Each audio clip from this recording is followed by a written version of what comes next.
Hello, ಈ ಎಲ್ಲ items ಇರೋದು ಪಾಕದ ಕಡಲೆ ಮಾಡೋಕ್ಕೆ. ಹೇಳಿ ಮಮ್ಮಿ, ಯಾವ್ಯಾವ ಐಟಮ್ಸ್? ಕಡಲೆ ಬೀಜ 2 ಗ್ಲಾಸ್ ಹುರಿದಿರೋದು, ಕಡಲೆಪಪ್ಪು 2 ಗ್ಲಾಸ್ ಹುರಿದಿರೋದು, ಅರ್ಧ ಗಿಟ್ಕು ಒಣ ಕೊಬ್ಬರಿ, 100 ಗ್ರಾಮ್ ಅಷ್ಟು ಹುರಿದಿರೋ ಎಳ್ಳು, 2 ಗ್ಲಾಸ್ ಅಷ್ಟು ಬೆಲ್ಲ, ಈ 100 ಗ್ರಾಮು ಅಷ್ಟು ನೀರು ತೊಗೋಬೇಕು ಬೆಲ್ಲ ಕರಗಿಸ್ಲಿಕ್ಕೆ. ಇದು ಅರ್ಧ ಟೀ ಸ್ಪೂನಷ್ಟು ಅರಿಶಿನ.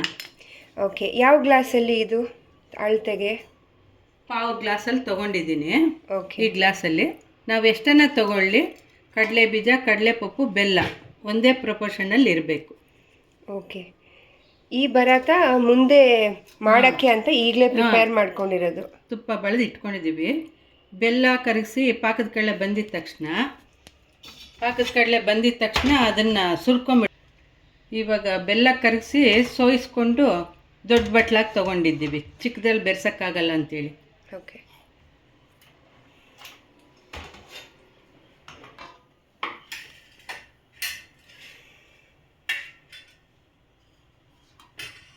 ಸೊ ಇದು ಬೆಲ್ಲನ ಎಷ್ಟು ಹೊತ್ತು ಬಿಸಿ ಮಾಡಬೇಕು? ಬೆಲ್ಲ ಪಾಕ ಬರೋಂಗೆ ಮಾಡ್ಕೋಬೇಕು. ಇದು ಕರ್ಗಿರೋ ಬೆಲ್ಲ ಫಿಲ್ಟರ್ ಮಾಡಿದ್ದೀವಲ್ಲ, ಕರಗಿಸ್ಬಿಟ್ಟು ಇಂಪ್ಯೂರಿಟೀಸ್ ಹೋಗೋಕ್ಕೆ. ಓಕೆ, ಕೈ ಆಡಿಸ್ತಾನೆ ಇರಬೇಕಾ? ಕೈ ಆಡಿಸ್ತಾ ಇರ್ಬೇಕು, ಇಲ್ಲಾಂದರೆ ತಳ ಹತ್ತುತ್ತೆ, ಬೆಲ್ಲ ಸೀದ ವಾಸನೆ ಆಗಿಬಿಡುತ್ತೆ. ಇದು ಒಂದು ಸ್ವಲ್ಪ ಅರಳು ಪಾಕಗಿಂತಲೂ ನೆಕ್ಸ್ಟ್ ಪಾಕ ಬಂದರೆ ಸಾಕು.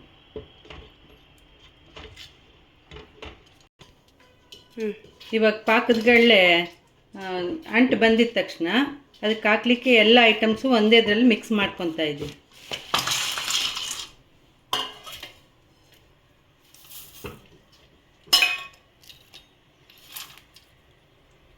ಅರಿಶಿನ ಹಾಕ್ಬಿಡೋದ?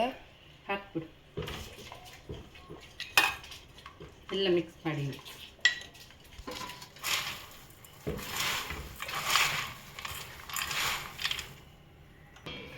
ಇವೆಲ್ಲದನ್ನು ಹುರಿದಿರೋ ಹದ ಏನಾದರೂ ಇದೆಯಾ?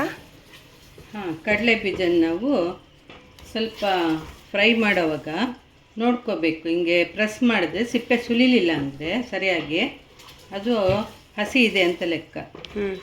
ನಾವು ಪ್ರೆಸ್ ಮಾಡಿದ ತಕ್ಷಣ ಸಿಪ್ಪೆ ಸುಲ್ಕೊಂಡ್ರೆ ಅದು ಆಗಿದೆ ಅಂತ.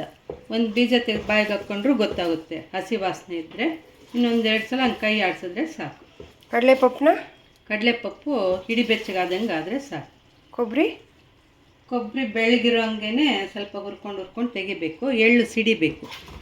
ಓಕೆ, ಸೊ ಪಾಕ 90% ಆಗಿದೆ. ಈಗ ನೀರಿನ ತಟ್ಟೆಯಲ್ಲಿ ಹಾಕಿ ಚೆಕ್ ಮಾಡ್ತಿದ್ದಾರೆ.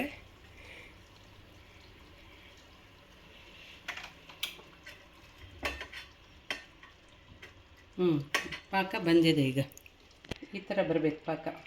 ಓಕೆ, ಇನ್ನು ಜಾಸ್ತಿ ಬಂದರೆ ಗಟ್ಟಿ ಆಗೋಗುತ್ತೆ. ಸೊ ಅದು ಎತ್ತಿದಾಗ ಬಾಲ್ ಆಗಬೇಕು, ಲೈಟಾಗಿ ಮೆತ್ತಗಿದ್ದಂಗೆ ಬಾಲ್ ಆಗಬೇಕು. ಸೊ ಈಗ ಪಾಕಕ್ಕೆ ಇದು ಹಾಕಿ ತಿರುಗಿಸ್ತಾ ಇರೋದು. ಓಕೆ, ಸಮ್ ಮೆಕ್ಯಾನಿಸಮ್ ಗ್ರಿಪ್ ಇಟ್ಕೊಳ್ಳೋಕ್ಕೆ. ಗಟ್ಟಿ ಆಗುತ್ತೆ. ಎಷ್ಟು ತನಕ ತಿರುಗಿಸ್ಬೇಕು ಇದರಲ್ಲಿ? ಎಲ್ಲ ಮಿಕ್ಸ್ ಆಗಿಬಿಡ್ಬೇಕು. ಎಲ್ಲನೂ ಕರೆಕ್ಟಾಗಿ ಪಾಕ ಎಲ್ಲ ಮಿಕ್ಸ್ ಆಗಬೇಕು, ಬೀಜಗಳಿಗೆಲ್ಲನೂ ಹಿಡ್ದಂಗೆ. ಓಕೆ,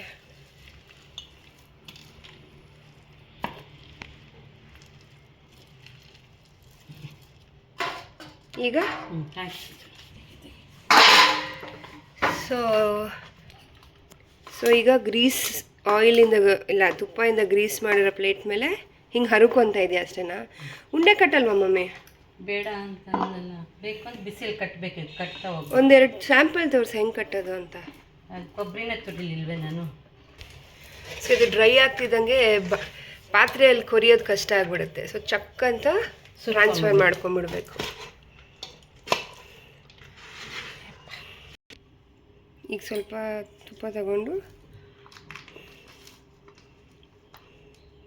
ಇದು ಆರ್ಬಿಟ್ಟಿದೆ ಆಗಲೇ ಕೊರ್ದಿರೋದು. ಓಕೆ,